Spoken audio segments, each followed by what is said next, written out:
पर्णपाती मतलब गर्म एरिया में पाए जाने वाले पेड़ शुष्क पर्णपाती, इनको कांटेदार पेड़ भी कहा जाता है। हो गए, क्लियर है? चलो आगे देख लेते हैं। इसको थोड़ा मैं साफ करूंगा प्रादेशिक आधार पर।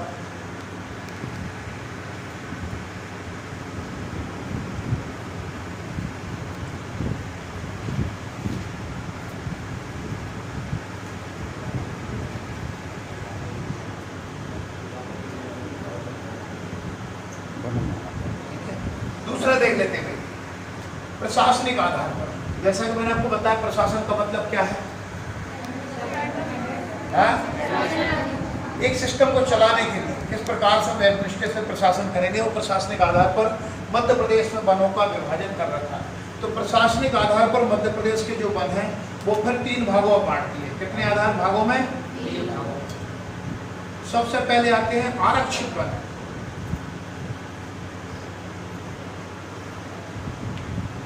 दूसरे आते हैं संरक्षित वन, तीसरे आते हैं अवर्गीकृत।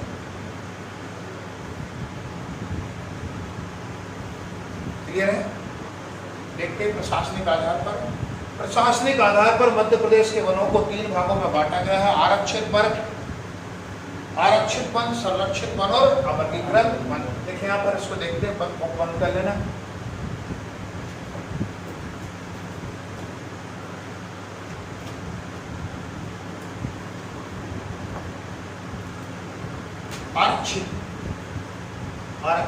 आरक्षित का अगर आप इंग्लिश मीडियम देखें, इंग्लिश मीडियम मीनिंग देखें तो आएगा रिजर्व होता नहीं होता, आरक्षण करा लो, रिजर्वेशन करा लो। तो आरक्षित वन कैसे होगा? रिजर्व वे वन जिनमें सरकार के द्वारा कठिन नियमों का पालन कराया जाता है, उन वनों को कहते हैं आरक्षित वन।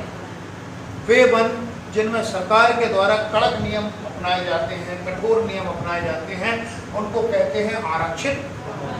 कैसे कठोर नियम? तो वहाँ पशु चराना, लकड़ी काटना या किसी भी प्रकार की मानवीय गतिविधियों के ऊपर पाबंदी रहती। ठीक है, मानवीय गतिविधियां थोड़ी बहुत हो सकती हैं, लेकिन पशु और लकड़ी बिल्कुल पूर्णतः निषेध, दंडात्मक हो। जिनसे हो गए आरक्षित। तो मध्य प्रदेश में सबसे ज्यादा आरक्षित वन है, लगभग 65% मध्य प्रदेश में आरक्षित वन है। और आरक्षित वनों में सबसे ज्यादा आरक्षित वन है खंडवा। कहाँ है? क्लियर है? आरक्षित, समझ गए? ओके। अगला नाम आता है प्रशासनिक आधार पर वनों के वर्गीकरण में संरक्षित वन। कौन से? संरक्षित। अब संरक्षित का इंग्लिश में देखेंगे तो कंजर्वेशन कर रहे हैं। कुछ विशेष क्षेत्र जहाँ विशेष परिस्थितियों में या कुछ ऐसा समय रहा जहाँ पर जंगल खत्म हो गए, प्रशासन के द्वारा दोबारा, सरकार के द्वारा दोबारा वनों को लगाया जा रहा है, उस एरिया को कह देते हैं संरक्षित वन। आरक्षित वनों की अपेक्षा संरक्षित वनों में नियम थोड़े से कम होते हैं, मतलब थोड़े से, वहाँ कठोर है, यहाँ थोड़े लचीले, पूर्णतः लचीले नहीं होंगे। कैसे? थोड़े से लचीले हो जाएंगे।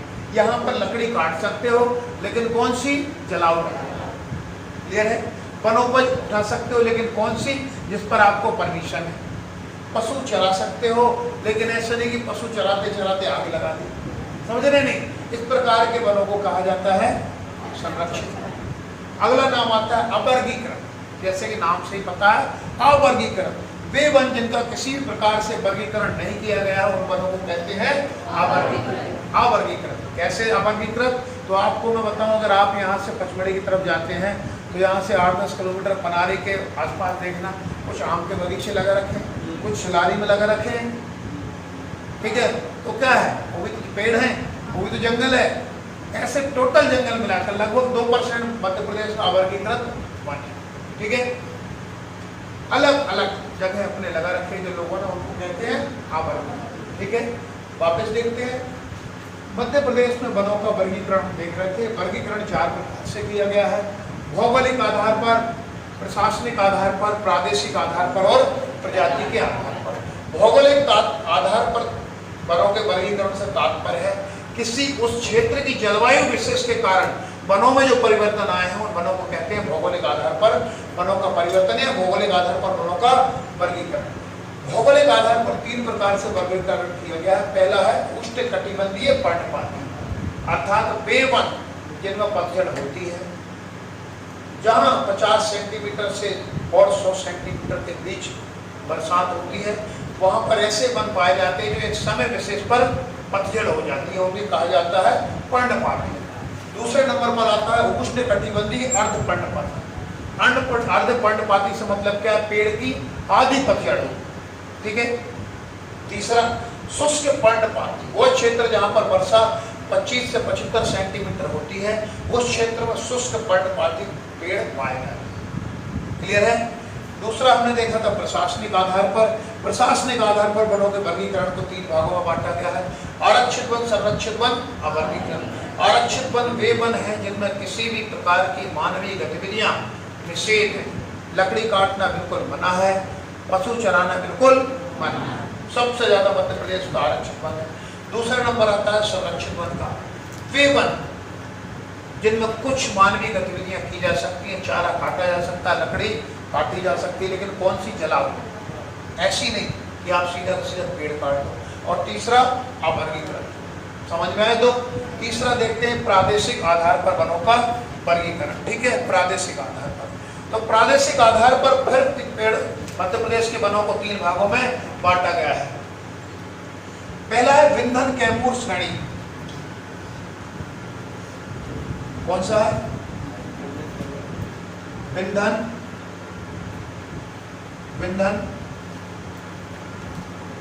कैमूर श्रेणी। कौन सी है? विंधन कैमूर श्रेणी, ठीक है, पहला। दूसरा देखते हैं सतपुड़ा मैकाल श्रेणी।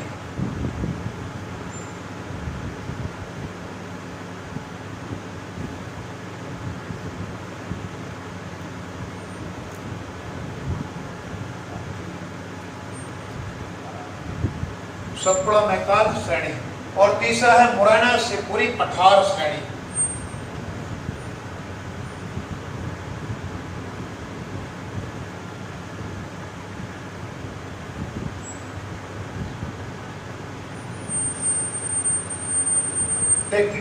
ठीक है। प्रादेशिक आधार पर मध्य प्रदेश के वनों को 3 भागों में बांटा गया है। पहला है विंधन कैमूर श्रेणी, दूसरा है सतपुड़ा मैकाल श्रेणी, तीसरा है शिवपुरी मुरैना शिवपुरी श्रेणी, ठीक है। देखते हैं विंधन कैमूर श्रेणी। विंधन कहाँ? विंध्याचल पर्वतमाला, very good, Vindhyachal. Way one जो विंध्याचल पर्वतमाला की कैमूर श्रेणी में पाए जाते हैं। विंध्याचल पर्वतमाला 2-3 श्रेणियों से मिलकर बनी है। भांडेर श्रेणी, कैमूर श्रेणी और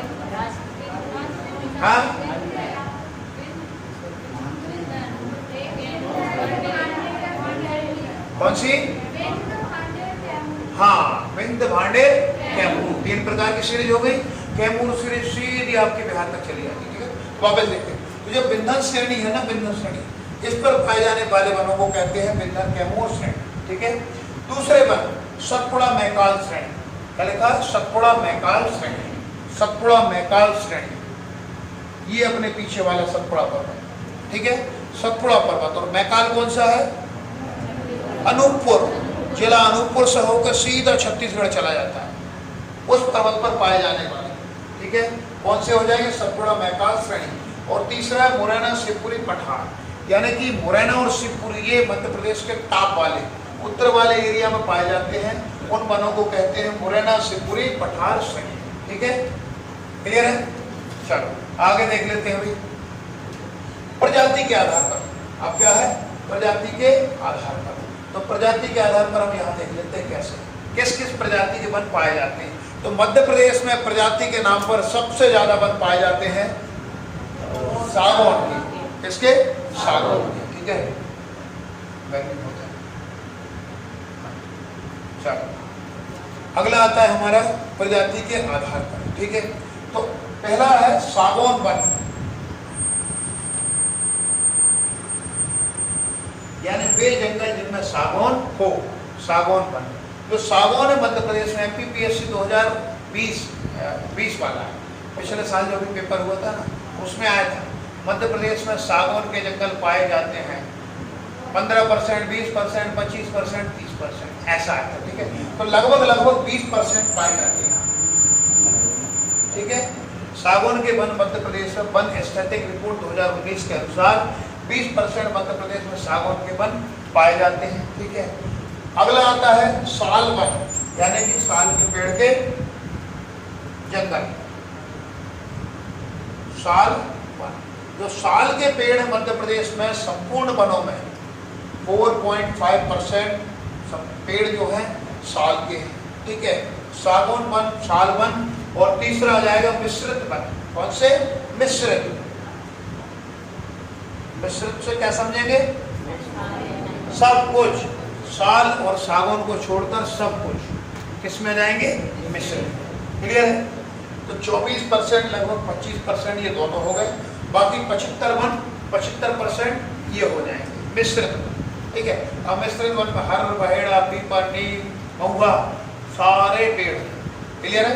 तो ये मध्य प्रदेश में वनों का वर्गीकरण है। इसमें एक बार कंक्लूज हम करते हैं, फिर आगे बढ़ेंगे। ठीक है, मध्य प्रदेश में पाए जाने वनों को उष्णकटिबंधीय वन कहते हैं। क्यों कहते हैं? यहाँ की जलवायु उष्णकटिबंधीय है। अब मध्य प्रदेश के जो वन है उनका वर्गीकरण 4 आधार पर किया गया। पहला भौगोलिक आधार पर, प्रशासनिक आधार पर, प्रादेशिक आधार पर और प्रजाति के आधार पर। भौगोलिक आधार से तात्पर्य जलवायु विशेष में पाए जाने वनों से, पाए जाने वाले वनों से। पहले आते हैं भौगोलिक आधार पर वनों में उष्णकटिबंधीय पर्णपाती, अर्थात वे वन जिनमें पतझड़ हो। किन वनों में पूर्ण पतझड़ होती है? जहाँ वर्षा 50 से 100 सेंटीमीटर के बीच में। क्लियर है? आगे उष्णकटिबंधीय अर्ध पर्णपाती, अर्ध यानी कि आगे पत्ते झड़े। वही क्षेत्र जहाँ पर वर्षा 100 से 150 सेंटीमीटर के मध्य होती है, वहां पर अर्ध पर्णपाती वन पाए जाते हैं। और तीसरा आ गया शुष्क पर्णपाती या कांटेदार पेड़, कांटेदार पेड़ों के जंगल, कांटेदार। तो वही क्षेत्र जहाँ पर वर्षा 25 से 75 सेंटीमीटर तक होती है, वहां पर शुष्क पर्णपाती वन पाए जाते हैं। और अगर क्षेत्र पूछ ले तो उष्णकटिबंधीय पर्णपाती कहाँ पाए जाएंगे? अर्ध पर्णपाती कहाँ पाए जाएंगे? पूरी की पूरी जो नर्मदा सोन घाटी है उसमें और विंध्याचल पर्वत श्रेणी में उष्णकटिबंधीय पर्णपाती वन पाए जाते हैं। और अर्ध पर्णपाती वन पाए जाएंगे सतपुड़ा मैकाल श्रेणी, जहाँ वर्षा ज्यादा होती है, बालाघाट, डिंडोरी, मंडला। ठीक है, इस एरिया में सबसे ज्यादा अर्ध पर्णपाती वन पाए जाते हैं। और शुष्क पर्णपाती किस तरह? भिंड, मुरैना, ग्वालियर, श्योपुर, शिवपुरी, दतिया, गुना, ये पूरा एरिया, यानी राजस्थान से लगने वाला। दूसरे नंबर पर वनों का वर्गीकरण हमने देखा प्रशासनिक आधार पर। किस आधार पर? प्रशासन के आधार पर। अर्थात प्रशासन के आधार पर वनों को हमने 3 भागों में फिर बांट दिया। आरक्षित वन, संरक्षित वन, अवर्गीकरण। समझ रहे ना क्यों बांटा गया? कुछ वन ऐसे हैं कि भैया ठीक है पशु भी चरा लो, लकड़ी भी ले आओ, उधर फॉरेस्ट वालों को विशेष आर्डर रहते हैं कि ठीक है आने जाने करने दो। पर कुछ वन ऐसे होते हैं जो जहाँ पर किसी भी प्रकार की मानवीय गतिविधियां नहीं हो सकती, लकड़ी नहीं काटी जा सकती, पशु नहीं चराए जाते, उनको कहेंगे आरक्षित। जितने भी राष्ट्रीय उद्यान है वो आरक्षित वन में है। क्यों है? क्योंकक्योंकि मिनिमम ह्यूमन एक्टिविटी हो रही है वहाँ पर। और तीसरा नंबर पर आता है अवर्गीकरण। अवर्गीकरण, उनका कोई वर्गीकरण नहीं, प्राइवेट बना दिए जाते हैं। ठीक है, अब प्रादेशिक आधार पर तीसरा वर्गीकरण प्रादेशिक आधार पर प्रदेश विशेष में पाए जाने वाले। तो पहला है विंध्यन कैमूर श्रेणी, विंध्याचल पर्वतमाला की कैमूर श्रेणी, विंध्याचल और पर्वत जो विंध्यन और कैमूर श्रेणी में पाए जाने वाले। ठीक है, दूसरा है सतपुड़ा मैकाल श्रेणी। सतपुड़ा ये अपने पीछे वाली पहाड़ है। ठीक है, और कहाँ? मैकाल। मैकाल कहाँ? जहाँ से नर्मदा नदी का उद्गम होता है, यानी कि अनूपपुर, और उससे सीधी मैकाल श्रेणी चली गई छत्तीसगढ़। ठीक है, अगला है मुरैना शिवपुरी का पठार। मुरैना शिवपुरी का पठार, यानी कि जो मुरैना और शिवपुरी का पठार है उसमें पाए जाने वाले वन होगा क्या? ये जो सतपुड़ा मैकाल श्रेणी के वन है इनमें अच्छे खासे पत्ते होंगे, मोटे मोटे पेड़ होंगे, ऊंचे ऊंचे होंगे। क्यों होंगे? क्योंकि यहाँ वर्षा अच्छी होती है, यहाँ पर वर्षा कम होती है, पेड़ छोटे होंगे, हर बहेड़ा, कीकर इस प्रकार के होंगे। और यहाँ विंध्यन श्रेणी में बीच के पेड़ होंगे, थोड़े न ज्यादा छोटे न ज्यादा बड़े, है ना। अगला वर्गीकरण मध्य प्रदेश में वनों का प्रजाति के आधार पर। पहले सागौन वन, दूसरा साल वन, तीसरा मिश्रित। सागौन मध्य प्रदेश में पाए जाने वाले वनों में सर्वाधिक सागौन की वनस्पति है, सागौन के पेड़ है 20%। साल के पेड़ है 4.5%, और अगला वर्गीकरण है विस्तृत वन, यानी कि सारे के सारे। ठीक है, आए समझ में? साफ कर रहे हैं, भूलेंगे तो नहीं? चलो ओके। टाइम क्या हो गया?